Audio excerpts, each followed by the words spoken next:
ሚኒስቴር የተያዘው አንዱ ግብ የተያዘው የቅድመ አንደኛ ደረጃ ትምህርት ቤቶችን ማስፋት።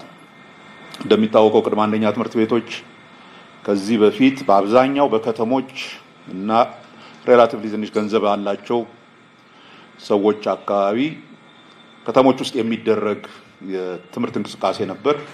ባለፈው 5 ዓመት ከዛ በፊት ከነበረው 4100 ትምህርት ቤቶች ቅድመ አንደኛ ደረጃ ትምህርት ቤቶች በማህበረሰብ ትብብር በትምህርት ለትውልድ እና በተለያዩ በክልሎች በሚደረጉ እርምጃዎች ወደ 34000 ደርሰዋል።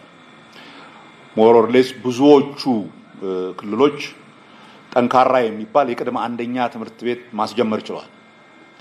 እንደዛም ሆኖ ግን በጣም ብዙ በወረዳ ደረጃ ምንም እንደዚህ ቅድመ አንደኛ ትምህርት ቤት የሌላቸው ወረዳዎች ነበሩና ትምህርት ሚኒስቴር እሱን አጥንቶ እንደዚሁ እንደገና ገንዘብ አፈላልጎ እኛ አይደንቲፋይ ያደረግናቸው 727 ወረዳዎች ምንም ቅድመ አንደኛ ትምህርት ቤት የሌላቸውን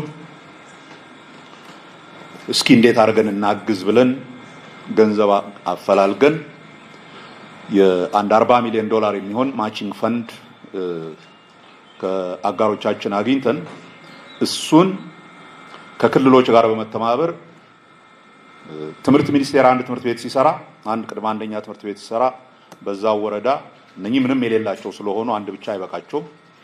በዚያው ወረዳ ክልሎች ሌላ አንድ ተጨማሪ ቅድመ አንደኛ ትምህርት ቤት ሰርተው እዛው ትምህርት አንደኛ ደረጃ ትምህርት ቤቶች ግቢ ውስጥ ለብቻ ለየት ብሎ የሚሰራ ይሄ ቅድም ስታዩት የነበረው የዛ ዲዛይን ነው። አንድ ጋራ ዲዛይን አሰርተን በዛ መሰረት አሁን 1452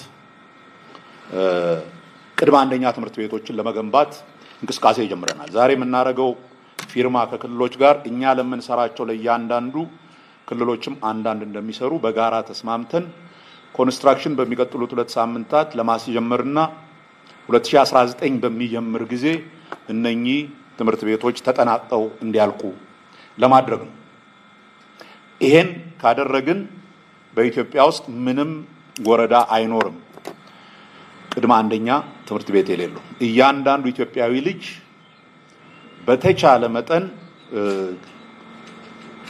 አንደኛ ክፍል ከመግባቱ በፊት መሰረታዊ የሆነ የትምህርት ክህሎት ይዞ ቢቻል ማንበብ እና መጻፍ ለምዶ ከገባ ዜን ትምህርት ለመቀበል ያላቸው እድል በጣም ከፍተኛ ይሆናል በሚል ነው። ከዚህ በተጨማሪ የትምህርት ምገባ የምናደርገው ነገር አለ በትምህርት ቤቶች ውስጥ ያ የሚያደርግልን አሁን በእኛ ካልኩሌሽን እኛ 1452 ትምህርት ቤቶች ሁለት ክፍል ነው የሚኖራቸው እያንዳንዳቸው። አንደኛው ለ5 ዓመት ልጆች ነው ኬጂ፣ አንደኛው ለ6 ዓመት ልጆች ነው። ይሄ ዜሮ ክፍል የምንለው አንደኛ ክፍል ከመግባታቸው በፊት የሚወስዱት ነው። የ2 ዓመት ትምህርት እንዲያገኙ ነው። በዛ ሂሳብ ወደ 87120 ተጨማሪ ተማሪዎች ወደ ትምህርት ቤት ይገባሉ ማለት ነው። ይሄ በአጠቃላይ የኬጂ አቅርቦታችንን በአገር ደረጃ ወደ 85 እስከ 88% ያደርሰዋል። ዲፔንዲንግ አፖን የተማሪዎች የቀበላ አቅም ከቦታ ቦታ ሊለያይ ይችላል። ከተሞች ላይ ሞር ተማሪዎች ልጆች ሊኖሩ ይችላሉ። አንዳንድ ቦታዎች ላይ አነስ ሊል ስለሚችል ነው ኤግዛክት ነምበር መስጠት ማይቻል። ይሄ ትምህርት ሚኒስቴር እንደ ሪፎርም የትምህርት ሴክተሩን ለሁሉም ኢትዮጵያዊ ልጅ በተቻለ መጠን ጥራት ያለው ትምህርት ማድረስ የሚለውን ኦብጀክቲቭን አቺቭ ለማድረግ የሚወስዳቸው እርምጃዎች ናቸው። ኢን አዲሽን ቱ ኦል ዘ አዘርስ ይሄ ከመምህራን ስልጠና ከካሪኩለም ሪቪዥን ምናምን በተጨማሪ ይሄ ቅድመ አንደኛ ትምህርት ቤት በአገር ደረጃ በመንግስት ደረጃ የተያዘ ዋና የትምህርት ሴክተሩን ለማሻሻል ከሚያስፈልጉ የሪፎርም ስራዎች ውስጥ አንዱ ነው። ይሄን እንግዲህ በዚህ ዓመት ከጨረስን በአብዛኛው ከሪፎርም ጋር በተያያዙ ያሉትን ስራዎች ቢያንስ ባቡሩ ሀዲዱን እንዲይዝ ማድረግ ችለናል። ከዛ ተጨማሪ ስራዎች ይኖሩናል፣ ግን እነሱን ለማድረግ ጥሩ ጥርጊያ ይኖረናል በሚል ዋና ዛሬ የተገናኘ ነው።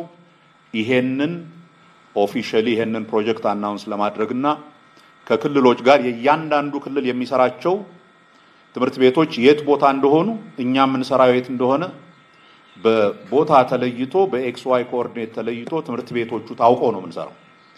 እሱን ነው ፎርማሊ ዛሬ የምንፈራረም።